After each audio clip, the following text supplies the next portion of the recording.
ഞാൻ ആദ്യമായിട്ട് നിങ്ങളോട് ചോദിച്ചൊരു ചോദ്യമുണ്ട്, ഹൂ ആം ഐ എന്ന് അല്ലെ. നമ്മളൊരു അമ്മയാണ്, ഒരു സഹോദരിയാണ്, ഒരു മകളാണ്, ഒരുപാട് റോളുകൾ ഉണ്ട് അല്ലെ നമുക്ക്. അപ്പൊ അതിന്റെ ഇടയിൽ നമ്മളുടെ ഐഡന്റിറ്റി എന്താന്ന് പോലും മറന്നു പോകുന്ന ആളുകളാണ് നമ്മളിൽ പലരും. നമുക്കൊരു ഐഡന്റിറ്റി ഉണ്ട്, നമ്മൾക്കൊരു ഇഷ്ടങ്ങളുണ്ട്, അങ്ങനത്തെ കാര്യങ്ങളൊക്കെ പലപ്പോഴും മറക്കാറുണ്ട്. നമ്മൾ നമ്മുടെ കുടുംബത്തില് നമ്മളെപ്പോഴും എന്താണ്, എവിടെയും ഒരു പാലം ആണ് അല്ലെ. നമ്മള് എല്ലാവരുടെ ഇടയിൽ പ്രശ്നങ്ങൾ തീർക്കാൻ ഒരു ആള്, പരസ്പരം സ്നേഹിക്കപ്പെടുത്താൻ അല്ലെ. അങ്ങനെ രണ്ടഭിപ്രായത്തിൽ നിൽക്കുമ്പോൾ അവരെ തമ്മിൽ ഒന്നിച്ച് ചേർക്കാന്, രണ്ടഭിപ്രായത്തിൽ നിൽക്കുമ്പോൾ അവരെ പ്രശ്നങ്ങൾ തീർക്കാന്, ഇതിനൊക്കെ നമ്മൾ എപ്പോഴും അല്ലെ, സ്ത്രീകള് അല്ലെങ്കിൽ അമ്മമാര് ഒക്കെ എപ്പോഴും മുന്നിട്ട് നിൽക്കുന്ന ആളുകളാണ് അല്ലെ. ഒരു വീട്ടിലിപ്പോ ഒരു പെൺകുട്ടി ഉണ്ടായി കഴിഞ്ഞാൽ അവിടെ ഭയങ്കര ആശ്വാസം എന്നാ അതിനർത്ഥം. ഒരു കുടുംബത്തിൽ ഭയങ്കര സന്തോഷം ഉണ്ടാക്കി ക്രിയേറ്റ് ചെയ്യാൻ പറ്റുന്നത് ഒരു പെൺകുട്ടിക്കാണ് എന്നല്ലേ നമുക്ക് അനുഭവങ്ങളിലൂടെ നമുക്ക് പറയാൻ പറ്റുന്ന ഒരു കാര്യമാണ് അല്ലെ. അപ്പൊ അത് അവിടെ നിന്ന് അവളുടെ ഡ്യൂട്ടി തുടങ്ങുകയാണ്. കാരണം ഒരാളുള്ളിൽ ഇത്രക്ക് സന്തോഷം ഇട്ട് കൊടുക്കാന്ന് പറഞ്ഞൊരു സാധനമാണ് നമ്മളുടെ ഒക്കെ ബാല്യം ശൈശവത്തിലൊക്കെ നമ്മളും ചെയ്തിട്ടുള്ളത് അല്ലെ.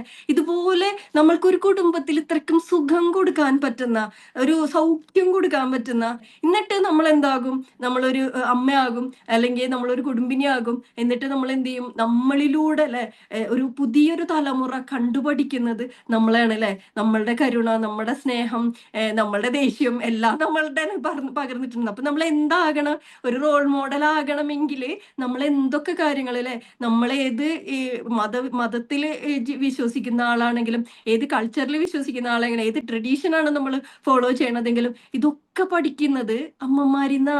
ആ തുടക്കം തൊട്ട് നമ്മൾ പറഞ്ഞു കൊടുക്കുന്ന ആദ്യത്തെ ടീച്ചർ അമ്മയാ. അമ്മയാണ് അവര് കാണുന്നത്, അമ്മയുടെ ഭാവങ്ങളാണ് അവര് തിരിച്ചറിയണത്. നമ്മൾ മറുപടികളൊന്നും പറയണത് ഇതൊന്നും നമ്മൾ അറിയുന്നില്ല സത്യത്തില്. ഒരു അമ്മ എന്നുള്ള രീതിയിൽ, ഒരു പെണ്ണെന്ന രീതിയിൽ നമ്മൾ മറ്റുള്ളവർക്ക് ട്രാൻസ്ഫർ ചെയ്യുന്ന പല കാര്യങ്ങളുണ്ട്. നമ്മളിലൂടെ മറ്റുള്ള ഒരു പുതിയ ജനറേഷനിലേക്ക് കടന്നു പോകുന്ന ഒരുപാട് കാര്യങ്ങളുണ്ട്. അപ്പൊ ആ കാര്യങ്ങൾ ഒരു സ്ത്രീ എംപവേർഡ് ആയിക്കഴിഞ്ഞാൽ ആ ഒരു കുടുംബം ഓട്ടോമാറ്റിക്കലി എംപവേർഡ് ആവും. കാരണം നമ്മൾ എന്തെല്ലാം കാര്യങ്ങൾ നമ്മൾ മോട്ടിവേറ്റ് ചെയ്യും കുടുംബത്തിനെ, പഠിക്കേണ്ട കാര്യത്തിന്, നമ്മുടെ വളർച്ചയുടെ കാര്യത്തിന്, നമ്മുടെ മണി മാനേജ്മെന്റിന്റെ കാര്യത്തില്, ഒരു വീട് പണിയുടെ കാര്യത്തില് ആലോചിച്ച് നോക്ക്, ആരായിരിക്കും ഏറ്റവും കൂടുതൽ ഇൻട്രസ്റ്റ് എടുത്തിട്ടുണ്ടാവുക ഒരു കുടുംബത്തില് ഒരു വീട് പണിയാന്, മക്കളുടെ വിവാഹത്തിന് വേണ്ടിയിട്ട്, അല്ലെങ്കിൽ ഒരു ജോലിയുടെ പ്രൊമോഷന് വേണ്ടിയിട്ട് ആരായിരിക്കും ഏറ്റവും കൂടുതൽ ഇൻട്രസ്റ്റ് എടുത്തിട്ടുണ്ടാവുക, അതിന് വേണ്ടിയിട്ട് ഹാർഡ് വർക്ക് എടുത്തിട്ടുണ്ടാവുക, അതിനുവേണ്ടി ഒരു 10 ഇരട്ടി ഭാരം ചെയ്തതിനേക്കാൾ ഇരട്ടി ഭാരം എടുക്കാൻ തയ്യാറാവുന്നത് അതൊക്കെ സ്ത്രീകളാണ് അല്ലെ. ശരിക്കും ഇതൊന്നും നമ്മൾ പോലും അറിയണില്ല, നമ്മൾ ചെയ്യുന്ന കാര്യങ്ങളെ പറ്റിയിട്ട് അല്ലെ. നമ്മളിങ്ങനെ എന്താ പറയാ, ഈ ഒരുപാട് കാര്യങ്ങൾ ചെയ്യുമ്പോൾ നമ്മൾ സ്വയം സ്നേഹിക്കാനും, സ്വയം എംപവേർഡ് ആവാനും, തളർന്നു പോകാതിരിക്കാനും നമ്മൾ സെൽഫ് കെയർ ചെയ്യണം, നമ്മൾ സ്വയം സ്നേഹിക്കണം എന്നുള്ളൊരു കാര്യം കൂടി ഇവിടെ ഓർമ്മപ്പെടുത്താണ്. ഒപ്പം തന്നെ അല്ലെ, നമ്മളുടെ ഹീൽ ചെയ്യണം, നമുക്ക് ഹീൽ ചെയ്യണം, നമ്മളുടെ മുറിവുണങ്ങണം. നമ്മൾക്ക് പാസ്റ്റിൽ കിട്ടിയിട്ടുള്ള ഒരുപാട് പ്രശ്നങ്ങളുണ്ട്, നമ്മൾക്ക് ഇപ്പോ കാലങ്ങളായിട്ട് തുടർന്നുകൊണ്ടിരിക്കുന്ന ഒരുപാട് ട്രോമകളുണ്ട്. ഇതൊക്കെ നമ്മുടെ മനസ്സിൽ ഇങ്ങനെ, മനസ്സിന്റെ അടിത്തട്ടിൽ ഞാൻ പറഞ്ഞു, ഇന്നലെ ഞാൻ പറഞ്ഞു, ചീഞ്ഞളിഞ്ഞ സാധനങ്ങളൊന്നും എടുത്ത് വെക്കാണ്ട് അതെടുത്ത് പുറത്ത് കളയാനുള്ള ഒരു വഴികൾ നമ്മൾ പറഞ്ഞു അല്ലെ. പ്രാർത്ഥനകളായിട്ടും അത് എഴുതി നമ്മളത് സൂക്ഷിക്കേണ്ട കാര്യങ്ങളും എഴുതി കളയേണ്ട കാര്യങ്ങളും അങ്ങനെ കുറെ കാര്യങ്ങളുണ്ട്, അതൊക്കെ നമ്മൾ ചർച്ച ചെയ്യാന്ന് പറഞ്ഞിട്ടുണ്ട്. ഇതുപോലെ നമ്മളെ മനസ്സിന് ഹീൽ ചെയ്ത് കഴിഞ്ഞാല് ഓട്ടോമാറ്റിക്കലി നമ്മുടെ ഫാമിലി ഹീൽ ചെയ്യപ്പെടും എന്നുള്ളതാ. നമ്മൾ പെരുമാറുന്ന രീതികളും നമ്മളുടെ എന്താ എല്ലാ കാര്യങ്ങളും അല്ലെ, നമ്മൾ മൊത്തത്തില് ഒരു കുടുംബത്തിനെ അപ്ലിഫ്റ്റ് ചെയ്യാനായിട്ട് ഒരു സ്ത്രീ മാത്രം വിചാരിച്ചാൽ മതി. നമ്മൾ ആ നമ്മളുടെ റോളിനെ വ്യക്തമായിട്ടുള്ള ഒരു ഒരു ധാരണ നമുക്ക് ഉണ്ടാകണം എന്നുള്ളതാ. നമ്മളുടെ റോളിനെ പറ്റിയിട്ട് നമുക്കൊരു ധാരണ ഉണ്ടാവണം എന്നുള്ളതാ. നമ്മളെ മനസ്സിൽ ഒരു തോന്നലുണ്ട്, ഓഫ് ഇത് പോരായിരുന്നു, അതും കൂടി ചെയ്യായിരുന്നു, ഇതും കൂടി ചെയ്യായിരുന്നു അല്ലെ. നമ്മളോട് മറ്റുള്ളവർ പറയുമ്പോഴും നമ്മൾ ശരിയായിരുന്നു, ഓഫ് ഇതിപ്പോ മതിയായിരുന്നില്ല. നമ്മൾ ഫുഡ് ഉണ്ടാക്കുന്നതാണെങ്കിലും, നമ്മൾ മക്കൾക്ക് വേണ്ടിയിട്ട് എന്തെങ്കിലും കാര്യങ്ങൾ എക്സ്ട്രാ ചെയ്യുന്നതാണെങ്കിലും, ഇതൊക്കെ ചെയ്ത് കഴിഞ്ഞാലും നമ്മൾ വേറൊരാൾ കുറ്റപ്പെടുത്തണ്, നീ എന്തിട്ട് പണി ചെയ്തത്, നിനക്ക് ഇതും കൂടി ചെയ്യായിരുന്നില്ലേ എന്ന് പറഞ്ഞ സമയത്ത് ശരിയാണ് കേട്ടോ, ഞാനതും കൂടി ചെയ്യണമായിരുന്നു. അതായത് ആ കുറ്റബോധം, ആ അതിന്റെ ഭാരം എടുത്ത് നെഞ്ചത്ത് വെക്കാനായിട്ട് ഒരു മടിയുമില്ല. എന്തിന്, ഒരാളും പെർഫെക്റ്റ് ആയിട്ട് ഈ ലോകത്തില്ല. ഒരു പെണ്ണിനും ഒരു ആണിനും പെർഫെക്റ്റ് ആവാൻ പറ്റില്ല. നമ്മൾ ചെയ്യുന്ന കാര്യങ്ങളൊന്നും ഒരാൾക്ക് ആണിനെ എടുക്കാൻ പറ്റില്ല. അപ്പൊ നമ്മൾ പെർഫെക്റ്റ് അല്ല വേണ്ടത്, നമ്മുടെ ഒരു സാന്നിധ്യം അവിടെ ഉണ്ട് എന്നുള്ളതിന്റെ ആ അനുഗ്രഹിക്കപ്പെട്ടിട്ടുള്ള ഒരു അവസ്ഥ അവർക്ക് ഫീൽ ചെയ്യണം. അറ്റ്ലീസ്റ്റ് നമ്മൾ അതിനു വേണ്ടി ചെയ്യുന്ന 1% കാര്യത്തിന് വാല്യുബിൾ ആണെന്ന് നമ്മൾക്ക് തോന്നിയിട്ട് നമ്മൾ അത് എക്സ്പ്രസ് ചെയ്യാൻ പറ്റണം.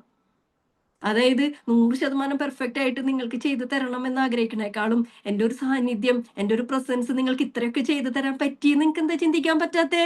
അങ്ങനെ ഒരു ചോദ്യം നമുക്ക് ചോദിച്ചൂടെ? അങ്ങനെ ഒരൊറ്റ പ്രാവശ്യമല്ലേ ചോദിക്കേണ്ടി വരുള്ളൂ. അതിന് നമ്മളാദ്യം നമ്മൾക്ക് ആ സാധനം നമ്മുടെ ഉള്ളിലേക്ക് ആദ്യം വരണം. ഞാൻ ചെയ്യുന്നത് അത്രയും വാല്യുബിൾ ആയിട്ടുള്ള ഒരു കാര്യമാണ്. ഞാൻ ഫുഡ് ഉണ്ടാക്കി തരുന്നതും, ഞാൻ നേരത്തെ എണീക്കുന്നതും, നേരത്തെ എണീറ്റ് മക്കളുടെ കാര്യങ്ങൾ ചെയ്യണതും, മക്കൾക്കൊരു ചെറിയ കുട്ടിയായിരിക്കുമ്പോൾ ബുക്കുകൾ കവർ ചെയ്ത് കൊടുക്കുന്നത് തൊട്ട്, ഒരു നെയിം സ്ലിപ്പിൽ ഒരു പേര് എഴുതി കൊടുക്കുന്നത് തൊട്ട്, മക്കൾക്കൊരു അസുഖം വരുമ്പോൾ നമ്മൾ ഉറക്കമൊളിച്ച് കാത്തിരിക്കുന്നത് തൊട്ട്, അവിടുന്ന് അങ്ങനെ അങ്ങനെ അങ്ങനെ അങ്ങനെ അങ്ങനെ അങ്ങനെ ഒരു അമ്മയ്ക്ക് മാത്രമല്ലേ പറ്റുള്ളൂ. ഒരമ്മയ്ക്ക് മാത്രമേ പറ്റുള്ളൂ ഒരു രാത്രി ഉറങ്ങാതെ ഇരുന്നിട്ട് കുഞ്ഞിനെ ശുശ്രൂഷിക്കാനൊക്കെ പറ്റുന്നത്. അപ്പൊ ഈ അമ്മ എന്നുള്ള ഒരു സ്ത്രീ എന്ന് പറയുന്ന ഇത്രയ്ക്കും സാക്രിഫൈസ് ചെയ്യുന്ന, ത്യാഗം ചെയ്യുന്ന ഈ ഒരു അവസ്ഥ നമുക്ക് ഓരോരുത്തർക്കും ഉണ്ടായിട്ടുണ്ട്. നമ്മളിപ്പോഴും ചെയ്തുകൊണ്ടിരിക്കുകയാണ്. പക്ഷെ നമ്മൾ ചെയ്യുന്ന കാര്യത്തെ പറ്റി നമ്മൾക്ക് നല്ല, നമ്മുടെ ആ ഒരു മൂല്യത്തെ പറ്റി നമുക്ക് നല്ല ബോധ്യം ഉണ്ടാവണം. ആ ബോധ്യമുള്ളത് കൊണ്ട് നമുക്ക് നമ്മളോട് തന്നെ ഒരു റെസ്പെക്റ്റ് ഉണ്ടാവണം. നമ്മൾ നമ്മളെ സെൽഫ് കെയർ ചെയ്യണം. അത് മറ്റുള്ളവർക്ക് ഫീൽ ചെയ്യണം. ഞാൻ ഇത്തരം കാര്യങ്ങൾ ചെയ്യുന്നത് കൊണ്ട് ഞാൻ വാല്യൂബിൾ ആണെന്ന് മറ്റുള്ളവർക്ക് ഫീൽ ചെയ്യണം. അത് നമുക്ക് ചിലപ്പോ ഒരു പക്ഷെ നമ്മളിങ്ങനെ ചിന്തിച്ചു കൂട്ടും. അവർക്കൊന്നും മനസ്സിലാവില്ല. നമ്മൾ പറയാതെ പലർക്കും പലതും മനസ്സിലാവില്ല. അപ്പൊ പറയാനുള്ള ഒരു ചങ്കുറപ്പാണ് നമുക്ക് പലപ്പോഴും ഇല്ലാത്തത്.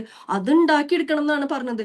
എന്തൊക്കെ വേദനകൾ വന്നാലും, ഫിസിക്കലി ആയാലും മെന്റലി ആയാലും, വേദനകളൊക്കെ ഒക്കെ എടുത്ത് വെച്ചിട്ട് ഒരു പുഞ്ചിരി പെയിന്റ് അടിച്ച് വെച്ചിട്ട് നമ്മൾ ഇറങ്ങും. ഇത് ഹീൽ ചെയ്യപ്പെടാത്തിടത്തോളം കാലം ഒരു വുമൺ എംപവർമെന്റ് ഇവിടെ നടക്കില്ല. ഒരു ഹീലിംഗ് ഇവിടെ നടക്കില്ല. ഒരു മാറ്റം ഇവിടെ നടക്കില്ല. ഒരു ട്രാൻസ്ഫോർമേഷൻ ഒരിക്കലും നടക്കാൻ പോണില്ല. അതുകൊണ്ട് എനിക്ക് എല്ലാവരോടും പറയാനുള്ളത്, നമ്മുടെ മനസ്സിൽ എന്ത് പ്രയാസമാണുള്ളത് അതൊക്കെ നമ്മൾ ഇനി പുറത്തേക്ക് എടുക്കാൻ പോകണം കേട്ടോ. ഇതുവരെയുള്ള എല്ലാ പ്രശ്നങ്ങളും നമ്മൾ തീർക്കാൻ പോകണം.